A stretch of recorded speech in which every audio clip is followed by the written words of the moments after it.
First ever factory outlet Mukunda jewellers Kukatpally Khammam Kothapet Somajiguda Hanamkonda and Suchitra. అందరికీ నమస్కారం. నా పేరు మాధురి. ఎవ్వరిని కదిల్చిన సమస్య ఉందా అంటే వాళ్ళు ఏం చెప్తారు? ఎన్నో సమస్యలు పుట్టే విప్పుతూ ఉంటారు. ప్రతి ఒక్కళ్ళకి కూడా ఏదో ఒక సమస్య. వివాహం కాలేదని, సంతానం లేదని, ఉద్యోగం బాలేదని, ఒడిదుడుకులు వస్తున్నాయని, ఏ పని జరగట్లేదని ఇలా చెప్పుకుంటూ పోతే చాలా రకాల సమస్యలు ఉన్నాయండి.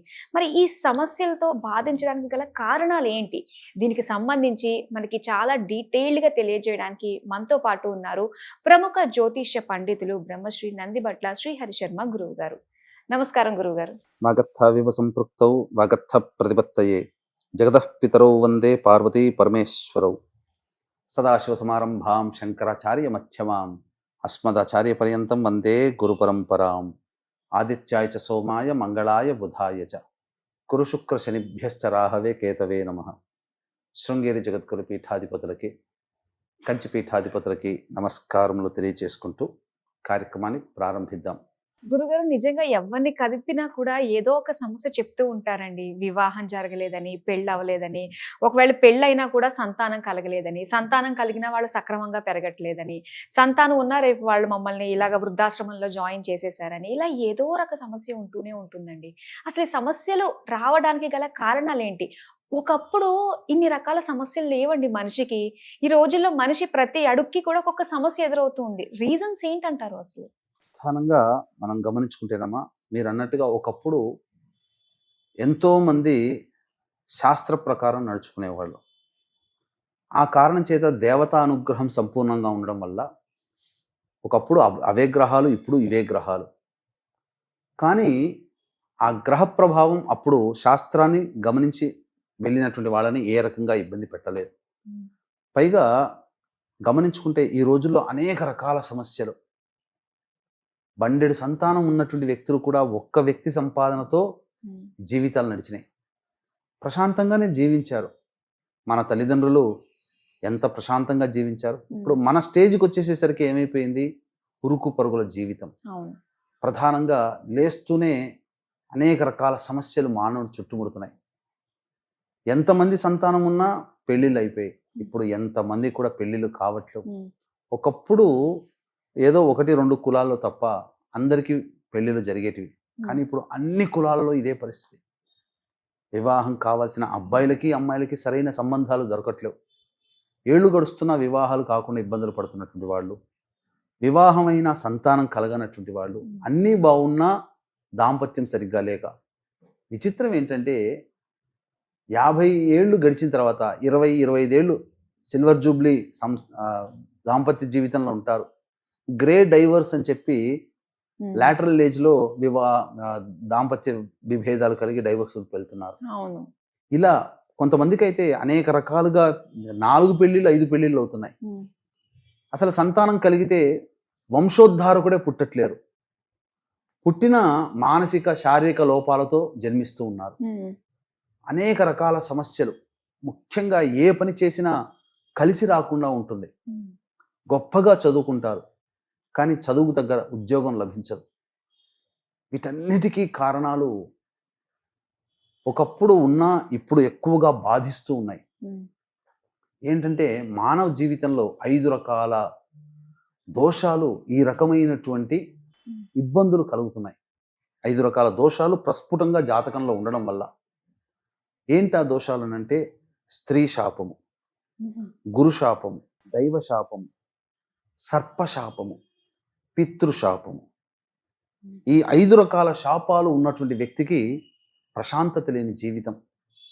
గొప్ప గొప్ప Jubilee hills, Banjara hills, film Nagar, ఇలా గొప్ప గొప్ప ఇళ్లల్లో ఉంటుంటారు. కానీ వాళ్ళకెవ్వరికీ కూడా సంతోషం ఉండట్లేదు చాలామంది జీవితాల్లో. ఎందుకు కారణం అంటే సంపాదన చాలా ఉంటుంది, కడుపు నిండా భోజనం చేయలేడు, అనేక రోగాల పుట్ట. మరీ విచిత్రంగా అనంటే అసలు మందులకి నయం కాని రోగాలతో బాధపడుతూ ఉంటుంటారు. మరి ఇంకొకటి ఏంటనంటే అసలు చాలామంది ఎన్ని డయాగ్నోస్ చేసినా, ఎన్ని టెస్టులు చేసినా రోగం బయటపడదు. డాక్టర్లు అనుకుంటారు ఏ రోగం లేదయ్యా, ఒక భ్రాంతి, ఆ భ్రాంతి తగ్గించుకో అని అంటుంటారు. కానీ పడేవాడికి తెలుస్తుంది ఎంత బాధ ఉందో. ఇలాంటివన్నీ కూడా. ఇంకా అసలు చెప్పాలి అని అంటే ఈ శాప ప్రభావాలు అనేటువంటి ఉన్నటువంటి కుటుంబాలలో కుటుంబ సభ్యుల మధ్య అవగాహన ఉండదు. తల్లిదండ్రులకి సంతానముతో మంచి అవగాహన ఉండక ఎప్పుడు కీచులాట, సోదర సోదరిమణుల కీచులాట ఉంటుంది.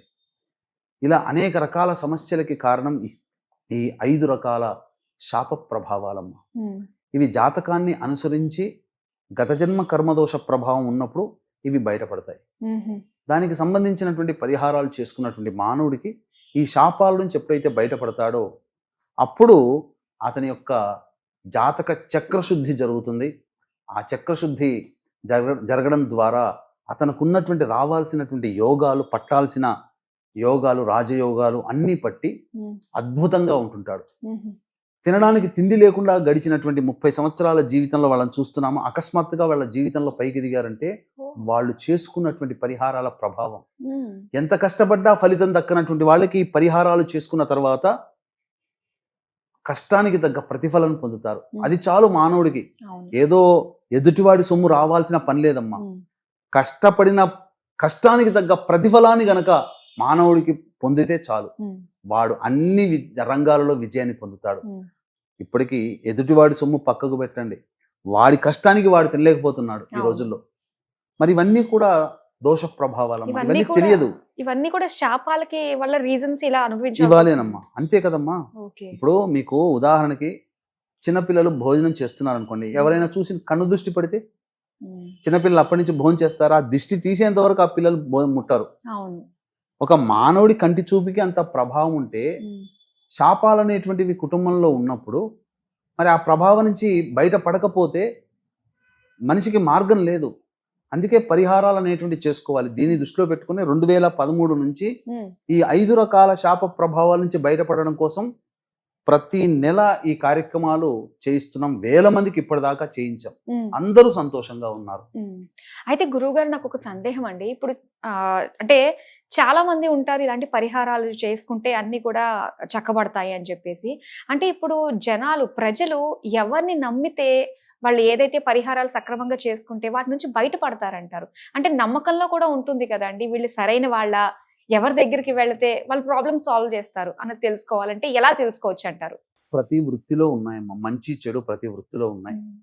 ఇప్పుడు న్యాయబద్ధంగా వెళ్ళేవాడికి ప్రస్తుత కాలంలో అపజయం ఉండవచ్చు కాక, కానీ భవిష్యత్తులో విజయం. పాండవులు అదే కదా, వాళ్ళు కష్టాలు పడ్డారు కానీ అంతిమంగా విజయం పొంది వరించింది ఎవరిని? పాండవుల్ని. తత్కాలంలో కుట్రలు చేశారు, మోసం చేశారు, అవినీతికి పాల్పడ్డ వాళ్ళు కౌరవులు. తాత్కాలికమైన విజయం లభించింది కానీ అంతిమంగా నష్టపోయింది వాళ్ళు. అలాగే ప్రతి వృత్తిలో ఉంటారమ్మా. ఏ వృత్తిలో వీళ్ళే మంచివాళ్ళు అని చెప్పడానికి లేదు. ప్రతి వృత్తిలో, ప్రతి ఉద్యోగంలో మంచి చెడు, నిజాయితీగా పనిచేసే ఆఫీసర్ లేరా? లంచాలు తిని పైకి వచ్చిన వాళ్ళు లేరా? వాళ్ళ కుటుంబాలు ఏమైనా బాగుపడ్డాయా? లంచాలు తీసుకుని ఉన్నటువంటి కుటుంబాల్లో, నిజాయితీగా ఉన్న కుటుంబాల్లో చిన్న పోస్ట్లో ఉన్నటువంటి వాళ్ళు కూడా కుటుంబం సంతోషంగా ఉంది అంటే వాళ్ళ సంపాదన నిజాయితీ. అలాగే దీనికి మా ప్రొఫెషన్ ఏమీ అతీతం కాదు. మా దాంట్లో కూడా మంచి అనే వాళ్ళు ఉన్నారు, నిజాయితీగా నియమంగా చేయించగలిగే వాళ్ళు ఉన్నారు. లేనిపోనివి చెప్పేసేసి శాస్త్రాన్ని పక్కకు పెట్టి అశాస్త్రీయమైనటువంటి మాటలతో జనాల్ని బురిడి కొట్టించి మోసం చేసేవాళ్ళు కూడా ఉన్నారు. ఇప్పుడు ఎలా తయారైందంటేనమ్మా, ఒకప్పుడు, అందుకే చెప్పాను, ఒకప్పుడు లేవు, ఇప్పుడు ఎందుకు ఇన్ని రకాలైనటువంటి ఇబ్బందులు వస్తున్నాయంటే ఒకప్పుడు అందరూ చాలా మటుకు 100కి 80 మంది ధర్మబద్ధమైన జీవితాన్ని గడిపారు కాబట్టి ఇటువంటి ఇబ్బందులు ఆ కుటుంబాలు లేవు. మార్పులు వచ్చాయి, కాలానుగుణంగా మార్పులు వచ్చాయి. స్వార్థం పెరిగిపోయింది, అవినీతి పెరిగిపోయింది, అక్రమాలు పెరిగిపోయాయి, మోసాలు పెరిగిపోయాయి, నయవంచనలు పెరిగిపోయాయి. ఈ నయవంచన ఇప్పుడు పూజల పేరిటి మీద జరుగుతున్నాయి. నయవంచనే చేస్తున్నారు.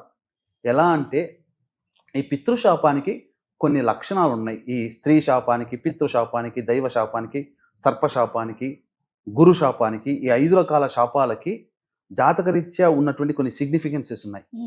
ప్రధానంగా నవమాధిపతి పితృకారకుల్ని దృష్టిలో పెట్టుకొని మాత్రమే చెప్పబడినటువంటిది. ఇప్పుడు ఏం చేస్తున్నారంటే శుభకరుడైనటువంటి గురువుని కూడా, గురుగ్రహాన్ని కూడా ఈ శాపాల్లోకి లాగారు. శుక్రుని లాగారు, కుజుణ్ణి లాగారు, రాహుకేతుల్ని లాగారు. వీళ్ళ గ్రహాలన్నీ పేర్లు చెప్పి ఇవన్నీ ఉండడం వల్ల ఈ శాపాలు అంటున్నారు. మరీ విచిత్రం ఏంటంటే ఎంత దౌర్భాగ్యమైనటువంటి నయవంచన అంటే ఉన్నవే 27 నక్షత్రాలు. 27 నక్షత్రాలలో 19 నక్షత్రాల్లో పుడితేనే దోషం అంటున్నారు. ఈ 5 రకాల శాపాలు ఈ 19 నక్షత్రాల్లో పుట్టినందువల్ల వస్తాయి. మిగతా 7 నక్షత్రాలలో మిగతా 8 నక్షత్రాల్లో జన్మిస్తే వాళ్ళు పుణ్యవంతులు. ఈ 19 నక్షత్రాల్లో పుట్టినట్టునే పాపం చేసుకుంటేనే ఈ 19 నక్షత్రాల్లో పుడుతున్నారని చెప్పి ఎక్స్ప్లాయిట్ చేస్తున్నారు. అసలు శాస్త్రంలో ఇది లేదమ్మా. చెప్పాలి అని అంటే ఈ 5 రకాల శాప ప్రభావాలకి నక్షత్రాలకి అసలు సంబంధమే లేదు. గ్రహాల స్థితిగతులు ఇది ఒరిజినల్. దీన్ని నేను ఛాలెంజ్ కూడా చేస్తాను. అసలు ఇప్పుడు ఈ 19 నక్షత్రాలని చెబుతున్నారు కదా, ఏ శాస్త్రంలో ఏ గ్రంథంలో రాసి ఉంది? ప్రమాణం కావాలి కదా. ఏదైనా ఒకటి జ్యోతిష శాస్త్రం ప్రకారము నీకు ఈ సంబంధించినటువంటి యోగం ఉందయ్యా అని అంటే ప్రమాణం ఏంటంటే చూపించాలి. ఈ 19 నక్షత్రాల్లో పుడితే దోషము, ఈ 5 రకాల శాపాలు ఉన్నాయి చెప్పే వాళ్ళ దగ్గరికి వెళ్ళి ప్రమాణం చూపించమనండి, నోరెలా పెడతారు. ఎందుకంటే అది మోసం కాబట్టి ప్రమాణం లేదు. 2013 సంవత్సరం నుంచి ఈ యొక్క 5 రకాల దోషాలకే కాకుండా అనేక రకాలైనటువంటి జాతకపరమైన దోషాలకి తెలియచేస్తూ పరిహారాలు చేయిస్తూ ప్రజల్ని ధర్మ మార్గం మీద నడిపిస్తూ వస్తున్నాం. మా తల్లిదండ్రులు నేర్పిన సంస్కారం. మోసం చేసి బ్రతకమని చెప్పలేదు. ఈనాడు చేస్తుంది చాలా మంది మోసం, నయవంచన చేస్తున్నారు. అసలు ఎవరైనా చెబితే పెద్దవాళ్ళకి చెప్తే నవ్వుతున్నారమ్మా. ఈ 19 నక్షత్రాలు ఎక్కడైనా ఉన్నాయని చెప్పి నేను చాలా మంది పెద్దవాళ్ళని, నాకు తెలియదేమో, కొత్తగా వచ్చిందా ఇది, అంతకు ముందుందా, నేను కనుక్కోలేకపోయానా, నాకెందుకు తెలియలేదు అని చెప్పి నేను అనుకొని చాలా మందిని అడిగితే అసలు ఎక్కడ ఈ యొక్క 5 రకాల శాపాలకి ఈ నక్షత్రాల్లో పుట్టినందువల్ల దోషము, ఈ 5 రకాల శాపాలు ఈ నక్షత్రంలో పుట్టితేనే దోషం వస్తుందని ఎక్కడా చెప్పలేదు. మరింతమైనటువంటి దోషం ఏంటంటేనమ్మా, ఈ యొక్క దోషాలు ఉన్నాయని చెప్పి ప్రజల్ని భయభ్రాంతులకు గురి చేసి అవసరం ఉన్నా లేకున్నా ఈ దోషం ఉందని చెప్పి భయపెట్టి తీసుకుపోయి చేయిస్తున్నారు. ఎలా చేయిస్తున్నారు అని అంటే అసలు చెప్పాలి అంటే శాస్త్రబద్ధంగా జరగట్లేదు. ఈ పితృదోషము, సర్పశాపము, దైవశాపము, గురుశాపము, స్త్రీ శాపము తొలగిపోవాలంటే ఈ పరిహార క్రియలకి సుమారు 4 నుంచి 5 గంటల కార్యక్రమం పడుతుంది. కానీ గంటం బావులో ఈ 5 రకాల శాపాలని టకటక లేపి పడేస్తున్నారు. అది మోసం. ఎంత మోసం అమ్మా. అసలు అన్నిటికంటే ముఖ్యంగా ఒక్క బ్రాహ్మణి పెట్టి ఆ ఒక్క బ్రాహ్మణితోనే మొత్తం అన్ని జరిపిస్తున్నారు. అప్పుడు పితృశాపాలు ఉన్నప్పుడు వాళ్ళ తండ్రుల పేర్లు, వాళ్ళ ముత్తాతల పేర్లు అన్ని చదువుకోవాల్సి ఉంటుంది కదా. ఉంటుందమ్మా. మరి అలాగే సామూహికంగా చేసినప్పుడు ఒకళ్ళకొకళ్ళు అది ఎలా? అదే కదమ్మా. ఇప్పుడు మీ ఇంటికి వస్తారమ్మా, ఒక గమనిస్తాను, మీ ఇంటికి బంధువులు వచ్చారు, ఒక 10 మంది వచ్చారు అనుకున్నాం. మీరు ఒక్కరు టీ పెడితే టీ ఒకే రకమైన టేస్ట్ వస్తుంది కదా. ఈ 10 మందికి మీరు 10 మంది వంట వాళ్ళని పిలిపించి ఒక్కొక్కళ్ళని ఇచ్చారనుకోండి, ఒక వంటవాడు మంచి చేస్తాడు, ఒక వంటవాడు చేస్తాడు, ఒకరు మంచిగా ఉండదు. 10 మందికి 10 మంది వంటవాళ్ళని పెడతారా? అప్పుడు రుచి తెలుస్తుందా? అలాగే ఇక్కడ ఏంటంటే టార్గెట్ బేస్డ్ గా జరుగుతుంది మోసం అన్నమాట. మోసం అంటే ఇదే, టార్గెట్ బేస్డ్ గా చేసేసి గంటం బావులో ఒక బ్యాచ్ లేపేయాలి, ఇంకో గంటం బావులు ఇంకో బ్యాచ్, ఇంకో గంటం బావులు ఇంకో బ్యాచ్, ఇలా అయిపోయేసేసి ఇక వాళ్ళకందరికీ కూడా మోసమే ఇది. అంటే వాళ్ళ స్వలాభం కోసం ఇలా చేస్తున్నారు. కానీ శాస్త్రం ప్రకారం కాదు. 4 నుంచి 5 గంటలు పడుతుంది. మొదలు పెట్టిన దారభ్యత ఆ యొక్క నదిలో చేసినటువంటి కార్యక్రమం అంతా నిమజ్జనం చేసేంత వరకు కూడా పట్టేటువంటి సమయం ఇంత. మరి ఎక్కడ జరుగుతుంది? జరగట్లేదు. ముఖ్యంగా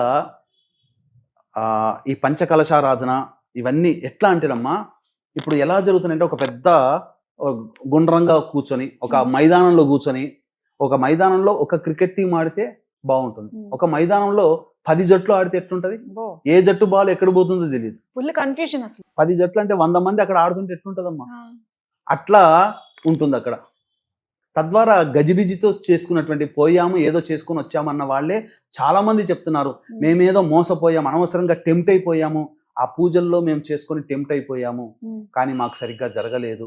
కానీ ఒక్క మోసపోయిన తర్వాత తెలుస్తుందండి. మోసపోక ముందే దీని గురించి ఎలా మాయ. తెలుసుకోవాలి? ఇప్పుడు ఎందుకనంటే ఈ 19 నక్షత్రాలు చెప్పారు కదా, ఆ! మంచి చెప్పినా మనం మంచి చెప్పిన అర్థం కాదు, ఓకే. చెడు చెప్తేనే ఆ చెడు ఉందేమో అని చెప్పేసి ఇదే నిజం అనుకొని పోతున్నారు. అవునవును. అది జరుగుతుంది అక్కడ మోసం. హ్మ్.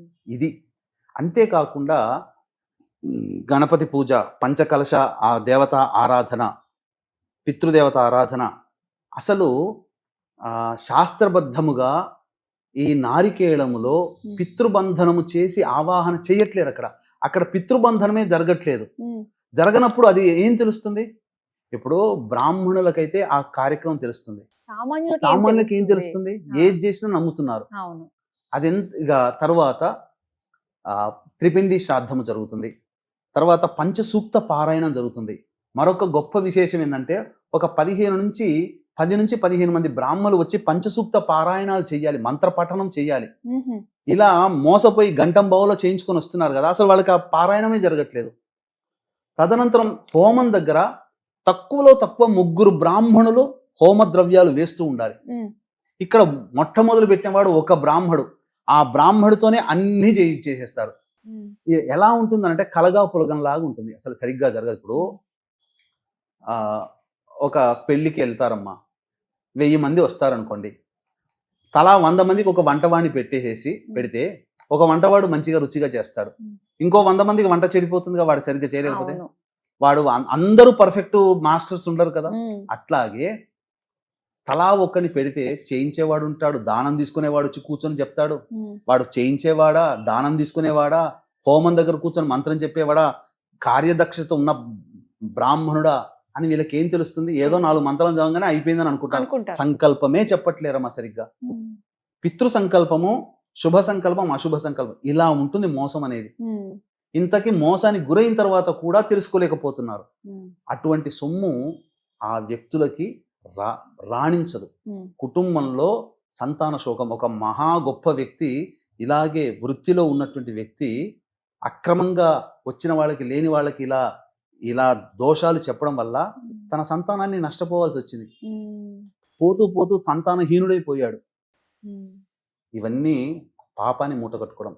కాబట్టి వీక్షించేటువంటి ప్రేక్షకులు ఇటువంటి నష్టాలు అనేటువంటివి ఉంటాయి కాబట్టి సరైనటువంటి వ్యక్తుల దగ్గరనే ఇటువంటి కార్యక్రమాలు చేసుకోవాలమ్మా. హ్మ్. అలానే గురువుగారు ఇంకొకటి ఉంటుంది కదా! అంటే మన జాతకాన్ని బట్టి మనకి తెలుస్తుంది, మనకి ఏ శాపాలు ఉన్నాయి అని చెప్పేసి. ఇప్పుడు జాతక చక్రం వేయించుకున్న వాళ్ళకి ఓకే. మరి జాతక చక్రం అంటే లేదు, జాతకం లేదు, పుట్టిన సమయం లేదు, అలాంటి వాళ్ళకి ఈ శాపాలు ఉన్నాయని ఎలా తెలుస్తుంది? వాటి నుంచి ఎలా బయటపడొచ్చు అంటారు? అంటే ఈ యొక్క శాప ప్రభావాలు అంటే ఏంటమ్మా, కుటుంబంలో కొన్ని రకాలైనటువంటి లక్షణాలు గనక ఉంటే ఈ యొక్క శాపానికి గురవుతారని చెప్తుంది. హుహు. కాబట్టి ఏమా లక్షణాలు అంటే, తండ్రి వైపు 6 తరాలు, తల్లి వైపు 3 తరాల్లో దుర్మరణాలు.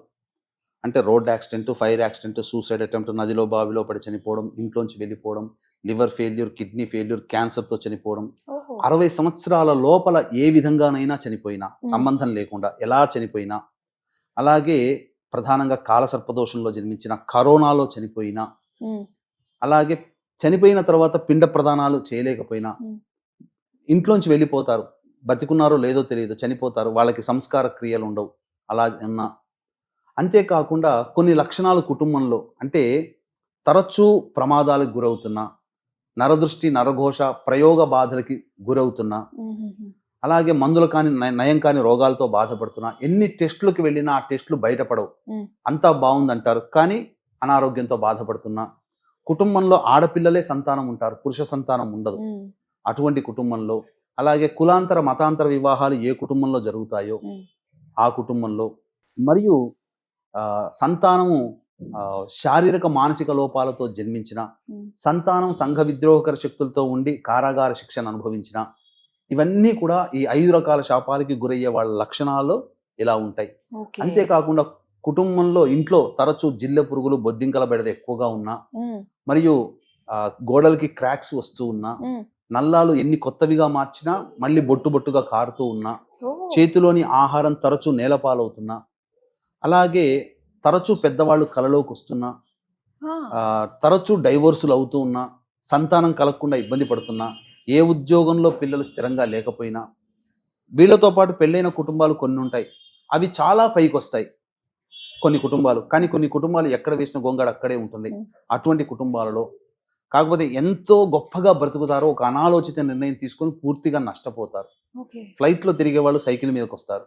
అటువంటి కుటుంబాలలో ఏ కుటుంబంలోనైతే స్త్రీ హత్య, గోహత్య, బ్రాహ్మణ హత్య చేసిన, పిల్లిని చంపిన, పాముని చంపిన, ఇవన్నీ కూడా పితృశాపాలే, సర్పశాపాలే, స్త్రీ శాపములే, అలాగే దైవ శాపము, గురు శాపములు, ఈ 5 రకాల శాపాలు ఉన్నటువంటి కుటుంబంలో ఈ లక్షణాలు ఉంటాయి. కాబట్టి నిజాయితీగా జరిగేటువంటి వాళ్ళ దగ్గర ఈ కార్యక్రమాలు చేసుకోవాలి. చాలా మంది తెలియక డైరెక్ట్గా పోతుంటుంటారు, దానివల్ల కూడా నష్టమే. కాబట్టి ఇలాంటి 19 నక్షత్రాల్లో జన్మిస్తేనో లేకపోతే అట్లా మందలుగా తీసుకుపోయి అతను చేయించకుండా సరిగ్గా చేయించిన వాళ్ళ దగ్గరకు పోతే నష్టమేనమ్మా. డబ్బు కన్నా సమయం విలువ కదమ్మా. ఈ రోజు పోతుంది, సరే ఒక బ్రాహ్మడికి ఇచ్చాంలే, వాడికి ఏదో రుణం ఉండిపోయాం అందుకే ఇచ్చాంలే అని అనుకుంటాం, కానీ విలువ సమయం మళ్ళీ వెనక్కి వస్తుందా? లేదు. అది ఇలా అన్నమాట. కాబట్టి చక్కగా పరిహారాలు సరైనటువంటి వ్యక్తుల దగ్గర చేసుకోవాలి. అంటే మీరు చెప్పిన ఎవరికైతే ఇబ్బందులు ఎలాంటివి వస్తాయి, ఎలాంటి లక్షణాలు ఉంటే ఎలాంటి వాళ్ళు చేయించుకోవాలి అని ఏదైతే చెప్పారో, ఆల్మోస్ట్ ప్రతి ఒక్కరికి కూడా ఇలాంటి సమస్యలు, ఇలాంటి లక్షణాలు ఉంటాయి. అందరూ కూడా చేసుకోదగిందే. కానీ ఎవరి దగ్గర చేసుకోవాలి అన్నది మీరు తెలియజేశారు. మరి దీనికి సంబంధించిన శాపాలకి పరిహారం మీరు చేయిస్తారా? ఇక్కడ గమనించాల్సినటువంటి అంశం ఏంటంటే 2013వ సంవత్సరం నుంచి కూడా మనం దగ్గరుండి ఈ యొక్క కార్యక్రమాలన్నీ కూడా నిజాయితీగా చేయిస్తున్నాం. అయితే మనము ఇక్కడ ఎందుకోనంటే ఇలాంటి నష్టాలు చాలా మంది మోసాలు చేస్తున్నారు కాబట్టి అటువంటి వాళ్ళని బారిన పడకుండా సశాస్త్రీయముగా మంచిగా చక్కగా ఈ కార్యక్రమాల్ని చేయించడం జరుగుతుంది. కాబట్టి అవకాశం ఉన్న వాళ్ళు ఇప్పుడు ఏంటంటే ఈ 27వ తారీఖు రోజున అమావాస్య ఆదివారం అయింది, అద్భుతమైనటువంటి రోజు. కాబట్టి ఈ అమావాస్య ఆదివారం అశ్విని నక్షత్రం ఉన్నటువంటి రోజున మనం ఈ కార్యక్రమాలు చేయిస్తున్నాం. కాబట్టి అవకాశం ఉన్న వాళ్ళు కార్యక్రమాలు అందరితో కాంటాక్ట్ చేసి ఈ కార్యక్రమంలో ఎలా పాల్గొని, ఎందుకంటే ఒక గురువుగా మిమ్మల్ని ధర్మబద్ధముగా నడిపిస్తూ అంతే విధానంగా ఈ శాస్త్రీయబద్ధంగా శాస్త్రానికి లోటు లేకుండా మంత్ర సహితముగా శాస్త్ర సహితముగా ఈ కార్యక్రమాన్ని మనం చేయించడం జరుగుతుంది. కాబట్టి ముందుగా తెలియచేసి ఈ కార్యక్రమంలో రిజిస్టర్ చేసుకుంటే ఒక అవగాహన వస్తుంది. కాబట్టి దానికి ఏర్పాట్లు మనం చేయాలి. ఎందుకనంటే మంత్రంలో లోటు లేనిటువంటి వాళ్ళని మనం ఏర్పాటు చేసుకోవాలి. అలాగే ఆ సంబంధించినటువంటి వస్తు భాండారాలు కూడా మనం సమకూర్చుకోవాలి. ఇదంతా ఏదో వచ్చాం కదా చేశాం కదా అని చెప్పి కాకుండా ఇలా కాకుండా శాస్త్రీయబద్ధంగా ఒక 4 గంటల పాటు కూర్చోనగలిగేటువంటి వెసులుబాటుతో ఉండాలమ్మా. అన్నిటికంటే ముఖ్యంగా కుటుంబంలో మోక్షాన్ని పొందనటువంటి ఆత్మలకి మనం మోక్షాన్ని ప్రసాదిస్తున్నాం. గురుగారు, అలానే అసలు ఈ శాపాలు అన్నది ఎందుకు వస్తాయి? అందులోనూ మీరు ఇంకొకటి అన్నారు కదా, పితృశాపం అని. మన వాళ్ళే మనల్ని ఎందుకు శపించాల్సి వస్తుంది అంటారు? ఈ శాప ప్రభావాలు అనేటువంటి ఎందుకు కలుగుతాయంటేనమ్మా, కుటుంబంలో దుర్మరణం ఎందుకంటే దీనికి కొంత ఓపిక ఉండాలి. ఎందుకంటే దీనికి అధ్యయనం చేయడానికి కొంత ఏంటనంటే కుటుంబంలో దుర్మరణం పాలైన వ్యక్తికి, అంటే ఎవరైనా కానీ పుట్టిన మనిషి గిట్టక మానదు, గిట్టిన మనిషి మళ్ళీ జన్మించక మానదు. కాబట్టి ఈ ప్రయాణంలో మరణించిన తర్వాత ఆత్మ తన కర్మని చేసుకున్నటువంటి దానికి ప్రకారం మళ్ళీ శిక్షను అనుభవించి మళ్ళీ జన్మెత్తాలి. ఇలా దుర్మరణం పాలైనటువంటి ఆత్మ ఏదైతే ఉంటుందో ఈ ఆత్మ ఏంటంటే త్రిశంకు స్వర్గంలాగా మధ్యలో ఆగిపోతుంది. మోక్షాన్ని పొందే అర్హత ఉండదు. ఇక్కడ కొడుకులు ఏమనుకుంటారంటే, గొప్పగా మేము పిండ ప్రదానాలు చేశాము, అన్ని కార్యక్రమాలు చేశాము, మా నాన్నకి అమ్మకి చెయ్యని అంటూ లేదు అని అనుకుంటుంటారు.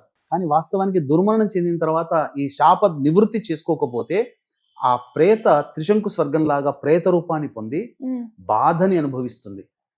ఎలాంటి బాధని ఆ యొక్క ఆత్మ అనుభవిస్తుందంటే, ఒక స్త్రీమూర్తి డెలివరీ అవుతుంటుంటే ఎంత నరకాన్ని చూస్తుందో అంతకంటే 1000 రెట్ల బాధని ఆ ప్రేత అనుభవిస్తుంది. దాన్నే నరకయాతన అంటారు. నరకయాతన అని మనం సాధారణంగా అంటాం. దానికి అసలైన అర్థము మోక్షాన్ని పొందని ఆత్మ పడే వేదనే, బాధే ఈ నరకయాతన. కాబట్టి మనకు కడుపు నొప్పో కాళ్ళు నొప్పి వస్తే డాక్టర్ దగ్గర పోతాం, మందు రాసుకుంటాం, తగ్గించుకుంటాం. మరి ఆ బాధపడుతున్నటువంటి ఆత్మ మనకు ఎలా తెలియచేయాలి? కలియుగంలో మాట ద్వారా, చూపు ద్వారా మన కంటికి కనబడవు, వినబడవు. కాబట్టి తరచూ మన జీవితంలో కొన్ని కష్టాలు కలుగచేస్తూ ఉంటుంటాయి. తరచూ మనం చేసే ప్రయత్నంలో ఆటంకాలు వస్తూ ఉంటుంటాయి. ఇవి ఎందుకు కలుగుతున్నాయని చెప్పి మాలాంటి వాళ్ళ దగ్గరికి వచ్చినప్పుడు జాతకాన్ని పరిశీలన చేసినప్పుడు అప్పుడు ఈ దోషం ఉందని చెప్పినప్పుడు ఈ 5 రకాల దోషాలకి నివృత్తి చేసుకోవాలి అన్నప్పుడు ఈ విన్నటువంటి వ్యక్తి గురువు ఆధ్వర్యంలో చక్కగా జరిపించుకోవడం ద్వారా ఆ శాప విముక్తి కలుగుతుంది. నాకింత నరక బాధల నుంచి నన్ను బయటపడేసిన వ్యక్తికి శుభం కలుగుగాక అని చెప్పి ఆశీర్వదించి వెళ్ళిపోతుంది. ఓకే. ఆ శుభం అనే ఒక్క మాట చాలు అన్ని. ఎందుకనంటే మరి చాలామంది అంటుంటుంటారు, ఇప్పటివరకు ఎన్నో పూజలు చేశామండి, ఆ పూజలన్నీ కూడా దక్కట్లేవు. చాలామంది కుటుంబాల్లో మనం తరచూ వింటుంటాం మన అవును. చుట్టుపక్కల, అసలు చెయ్యని పూజ అంటూ లేదు, మొక్కని దైవం అంటూ లేదు, తిరగని పుట్టంటూ లేదు, కానీ ఏం చేసినా మా జీవితాలు ఇంతాగే ఉన్నాయి, బ్రతుకులు పైకి రావట్లేవు ఉమ్, అని చెప్పి అసలు చాలా బాధపడుతుంటుంటారు. ఉమ్, వాళ్ళ జీవితాల్లో ఈ యొక్క 5 రకాల శాపాలు ఉంటుంటాయి. ఖచ్చితంగా. అటువంటి వాళ్ళు అంటే ఆ పూజలు ఆ దైవత అనుగ్రహం నిష్ఫలం కాదమ్మా. ఉమ్, ఇంటి గేటు ముందరనే ఆ పూజా ఫలితం అంతా ఒక కట్ట కట్టి ఉంటుంది. ఉమ్, ఇంట్లో తిష్ట వేసిన ఈ 5 శాపాలు ఎప్పుడైతే వెళ్ళిపోతాయో మీరు అనగా వీక్షించేటువంటి ప్రేక్షకులు ఇప్పటి వరకు చేసినటువంటి పూజల ఫలితం అంతా వాళ్ళకి పూజ అయిన తర్వాత కలుగుతుంది. వా. చాలా మంది ఏమనుకుంటారంటే ఈ పూజ చేసుకున్నందువల్ల మనకు ఫలితాలు కలుగుతున్నాయి అని అనుకుంటారు. ఉమ్, ఈ పూజ చేసుకున్నందువల్ల మీ వంశం వాళ్ళకి మోక్షాన్ని ప్రసాదిస్తున్నారు, ఉమ్, అంతవరకే. కానీ ఇప్పటి వరకు మీరు చేసిన పూజా ఫలితం ఈ పూజ తదనంతరం మీరు పొందుతారు. పొందుతాం. మీ జాతక రీత్యా రావాల్సినటువంటి సక్రమంగా నిజాయితీగా సవ్యంగా రావాల్సిన పట్టాల్సిన యోగాలు అప్పటి నుంచి పడతాయి. ఇదే ఈ యొక్క 5 రకాల శాపాలలో ఉన్నటువంటి బ్యూటీ. కానీ వీక్షించేటువంటి ప్రేక్షకులకి దయచేసి నమస్కారం చేసి తెలియచేస్తున్నాను, ఈ 19 నక్షత్రాలలో జన్మిస్తేనే ఈ 5 రకాల శాపాలు అని చెప్పి ఎవరైతే ప్రచారం చేస్తున్నారో ఆ మాటలని నమ్మకండి. ఇది శాస్త్రంలో లేదు, కేవలం స్వార్థం కోసం వంచనతో కూడుకున్నటువంటి మాటలు తప్ప ఇంకా వేరే మాట కాదు. ఇది శాస్త్రంలో ఎక్కడా నిరూపణ కాదు అనే విషయాన్ని తెలుసుకోండి. 2013 నుంచి ఈ యొక్క కార్యక్రమాలు చక్కగా శాస్త్రబద్ధముగా ధర్మబద్ధముగా చేయిస్తూ వస్తున్నాం. అటువంటి మాటలు ఇంతవరకు ఎక్కడా వినలేదు. ఇప్పుడు కొత్తగా చిలక పలుకులు పలుకుతున్నారు. అది డబ్బు ధనార్జన కోసమే. దీనికి తగిన మూల్యం ఆ భగవంతుడు ఆ పితృదేవతలు కట్టగట్టి కర్త కారయిత్వ ప్రేరకశ్చ అనుమోదక, ఆచరించినవాడు దాని వెనకాల ఉండి ప్రోత్సహించినవాడు వీళ్ళందరూ కూడా ఆ కర్మలో భాగస్థులవుతారు. ఇలా 100 మంది మోసపోయినారమ్మా. అవునండి. అసలు ఎంత దారుణం అంటే ఒక బ్రాహ్మణుని పెట్టి ఈ తతంగమంతా ఎలా చేయిస్తారు? చాలా తప్పు అది. ఈ యొక్క కార్యక్రమంలో సూక్త పారాయణము మంత్ర పఠనం చేయడానికి బ్రాహ్మలు కావాలి, 10 నుంచి 15 మంది. ఉమ్, హోమం దగ్గర 3 బ్రాహ్మలు కావాలి. పూజ చేయించే విధానం అంతా ఒకడు ఉండాలి. ఉమ్, అసలు ఇది శాస్త్రీయ విధానం 4 నుంచి 5 గంటలు పడుతుంది. ఉమ్, ఇది చేయించకుండా కేవలం ధనార్జనే ధ్యేయంగా పెట్టుకొని అక్కడ తాత్కాలికమైనటువంటి ధనార్జనని చూసి సంతోషపడుతున్నారే తప్ప ఉమ్, మోసపోయామని చెప్పి గొర్రె కసాయివాణ్ణి నమ్ముతుంది. ఉమ్. కానీ గొర్రెలు కాదలుచుకుంటే కసాయివాణ్ణి, ఇలా 19 నక్షత్రాలు పుడితే దోషమని చెప్పే కసాయి వాళ్ళని నమ్మండి. మేము గొర్రెలం కాదు, తెలివుంది మాకు అని అనుకుంటే శాస్త్రీయబద్ధంగా చేయించేటువంటి వాళ్ళ దగ్గరికి చేయించుకోండి. నా దగ్గరే చేయించుకోమని నియమం లేదు. కాకపోతే ఒక వెసులుబాటు నా దగ్గర ఏముంటుందనంటే ముక్కు మొహం, ఇప్పుడు మనం ఏదన్నా ఫోన్ కొనాలన్నా ఏ వస్తువు కొనాలన్నా 1 లీటర్ బాటిల్ తాగడానికి కొనాలన్నా బ్రాండెడ్ కంపెనీ వాటర్ బాటిల్ 20 రూపాయలు ఖర్చు పెట్టినా 5 రూపాయలు ఖర్చు పెట్టినా బ్రాండెడ్ కదా, మంచిదా కాదా అని చెప్పి 5 రూపాయలు ఖర్చు పెట్టేటప్పుడు కూడా మంచిదా కాదా, వర్త్ఫుల్ అని చెప్పి ఆలోచిస్తున్నామే. ఉమ్, వేలు ఖర్చు పెట్టేటప్పుడు ఆ చేయించే వ్యక్తులు మంచి వాళ్ళ కాదా అని విచారించకుండా గుడ్డెద్దు చేలోబడ్డట్టు పోవడమే, ఒక గొర్రెను అనుసరించి ఇలా గొర్రెలుగా పోవడమే. గొర్రెలుగా పోకూడదమ్మా, మనం గొర్రెలు కాదమ్మా, తెలివి కల్లా వాళ్ళం. ఉమ్. మంచి వాళ్ళని మనం ఎన్నుకోగలిగే జ్ఞానం మనకి ఇచ్చాడు. అసలు 19 ఉన్నవే 27 నక్షత్రాలు. ఈ 19 నక్షత్రాల్లో కొన్ని లక్షల మంది కోట్ల మంది పుడతారు. అందరూ ఈ శాపాలతో గురైతే ఉమ్, మరి పెళ్లి కాకుండా ఉన్నవాడు, పెళ్లి కాకుండా చనిపోతే దోషం చెప్పాము. 5 రకాల శాపాలు. రతన్ టాట ఉమ్. మరి ఆయన చేపట్టిన పనులన్నీ ఎలా విజయవంతమయ్యాయి? అవును. ఆయన ఆధ్వర్యంలో. ఉమ్, మరి ఆయన కూడా ఆ నక్షత్రంలో పుట్టినవాడే కదా, మరి ఆయన ఏమి ఇబ్బందులు ఉన్నాయా? ఉమ్, అదే ఇక్కడ తెలుసుకోవాల్సినటువంటి అంశం ఏంటనంటే ఈ శాప ప్రభావాలు కాదమ్మా. ఉమ్, మనకి సంబంధించినటువంటిది సకాలంలో చూసుకోవాలి, అవును. సరిగ్గా చేయించే వాళ్ళ కాదా చేసుకోవాలి, అంతే తప్ప నష్టపోకూడదమ్మా. ఉమ్, నష్టము అనేటువంటిది మనిషి ఎప్పుడు కూడా నయవంచనకి గురి కాకూడదు, ఉమ్, ఇది తెలుసుకోవాలి. చాలామంది చేసే తప్పు ఏంటంటే ఒక వెసులుబాటు మన దగ్గర ఏముంటుందంటే ప్రతి నెల ఈ కార్యక్రమాలు చేయిస్తున్నాం, ఈ ఏప్రిల్ 27వ తారీఖు రోజున కూడా ఈ కార్యక్రమం చేయిస్తున్నాం. అయితే చాలామంది తెలియక వెళ్ళిపోతున్నారు, ఫోన్ తీసేసుకొని వాళ్ళకి తెలిసిన చోట మాట్లాడుకున్న చోట పోతున్నారు. ఉమ్, ఆ చేయించే బ్రాహ్మణుడు మంచివాడ కాదని వీళ్ళకి ఎలా తెలుస్తుంది? అవును. అక్కడ టార్గెట్ ఉంటుంది. ఇప్పుడు ఫోన్లో మాట్లాడి ఆర్డర్ తీసుకున్న వ్యక్తి చేయించడు, ఉమ్, కేవలం అతను ఆర్డర్ తీసుకోవడం, అతను నియోగిస్తాడు, ఎవరో ఒకరిని పెడతాడు. ఆ పెట్టినటువంటి వాళ్ళల్లో 10 మంది 10 రకాలుగా చేస్తారా? ఉమ్, ఇప్పుడు ఒక కంపెనీలో 100 మంది పనిచేస్తారు, ఒక్కడికే బెస్ట్ ఎంప్లాయ్ ఎందుకు వస్తుంది? అవును. కొంతమంది మంచిగా ఎందుకు ఉంటున్నారు, కొంతమంది ఒక క్లాస్లో 100 మంది ఉంటారు, అందరూ 100% మార్కులు రావాలి కదా, ఉమ్, కొంతమంది ఎందుకు వెనక పెడుతున్నారు? ఒక 2-3కే 10 మందికే మంచి ర్యాంకులు ఎందుకు వస్తున్నాయి? ఉమ్, అట్లాగే మంచిగా చేయించే వాళ్ళు ఎవరిని తెలుసుకోవాలి. అవును. ఇక్కడ ఏంటంటే మన ద్వారా పోతే మనము శాస్త్రీయబద్ధంగా చేయిస్తున్నారా లేదా అని చెప్పి మనం అబ్జర్వేషన్ ఉంటుంది. ఉమ్, ఇంకొకటి మంచి వాళ్ళని మనం చూసుకోగలుగుతాం, ఉమ్, తద్వారా నిజాయితీగా చేయించగలుగుతాం. చేయించుకున్నందుకు వాళ్ళకి, చేసినందుకు మీకు. మనకు సంతృప్తి ఉంటుంది. అవును. ఇంకా చాలా మంది ఇక్కడ ఏంటనంటే స్వయంగా పాల్గొనలేని వాళ్ళు ఉంటారు, ఉమ్, విదేశాల్లో ఉన్న వాళ్ళు, ఆడపిల్లలే ఉన్నవాళ్ళు, అలాగే అనారోగ్యంతో బాధపడుతున్నటువంటి వాళ్ళు, కొంతమంది తండ్రి ఉంటాడు కానీ చేయడం ఇష్టం ఉండదు, ఉమ్, అటువంటి వాళ్ళు, భర్త ఉంటాడు భర్తకి చేయడం ఇష్టం ఉండదు, అటువంటి వాళ్ళు ఏంటనంటే బ్రాహ్మణుని కర్తగా పెట్టి చేయించుకోవచ్చు.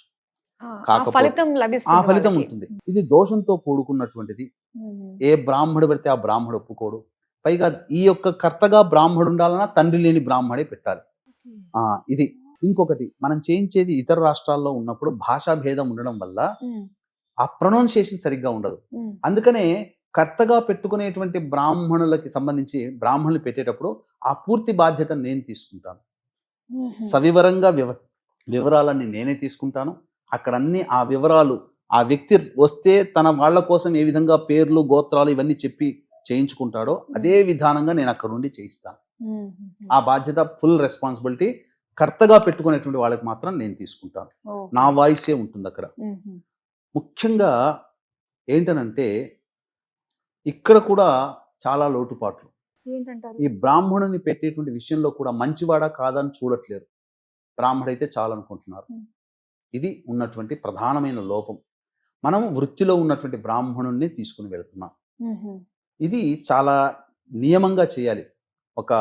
ఇప్పుడు బాంబు పెట్టారు అన్నప్పుడు ఆ బాంబుని డిజాల్వ్ చేసే మనిషే వెళ్ళాలి, ఆ మనిషే చేసుకొని వస్తాడు. ఉమ్, నేను టీవీలో చూశాను, సినిమాలో చూశాను, ఈ వైర్లు ఇలా అంటే సరిపోతుందని పోయి మనం అంటే మనకు బాంబ్ బ్లాస్టే మనం పోతాం. అవును. ఈ 5 రకాల శాపాలు అనేటువంటివి కూడా ముట్టుకోవడం అటువంటిదే, బాంబు లాంటిదే. ఉమ్, దానికి ప్రత్యేకంగా తర్ఫీదు ఉన్న వాళ్ళు తప్ప ఎవరు పడితే వాళ్ళు చేయడానికి లేదమ్మా. ఉమ్, ఇది శాస్త్రం. ఉమ్, కాబట్టి మనము చేస్తే ఆ చుట్టుపక్కల ఉన్నటువంటి వాళ్ళు ఎఫెక్ట్ ఎట్లా అవుతారో, ఈ సరిగ్గా చేయలేకపోతే దీని ప్రభావం తరతరాలుగా చేయించే వాళ్ళ మీద కూడా పడుతుంది. ఉమ్, కాబట్టి చాలా జాగ్రత్తగా భయభక్తులతో ఈ కార్యక్రమాన్ని 2013 నుంచి ప్రతి నెల మనం చేయిస్తూ వస్తున్నాం. ఓకే. కానీ ఈ మధ్య ఈ 19 నక్షత్రాలని ఉమ్, మరీ విచిత్రంగా నవ్వులాట ఏంటంటే ఈ కార్యక్రమాన్ని చూస్తున్నావంటేనే నీకు పితృదోషం ఉన్నట్టు, పితృదోషం 5 రకాల శాపాలు ఉన్నట్టు, ఈ 5 రకాల శాపాలు తొలగిపోదలిచినాడే నువ్వు ఈ కార్యక్రమాన్ని చూస్తావు, ఈ కార్యక్రమంలో నమోదు చేసుకుంటావు. అంటే ఒక రకంగా మనుషుల్ని ఎంతగా ఒక తెలియకుండా బెట్టింగ్ యాప్లని ప్రమోట్ చేస్తారని, ఇది ఒక రకంగా మనుషులు చేసుకున్నట్టే. ఉమ్, ఎక్కడ శాస్త్రంలో చెప్పబడలేదు. నిజంగా దోషమైతే మహర్షులు వీళ్ళందరూ కూడా 19 నక్షత్రాలు నక్షత్ర మండలంలో పెట్టరమ్మా. ఉమ్, ఇది మాత్రం ఖచ్చితం.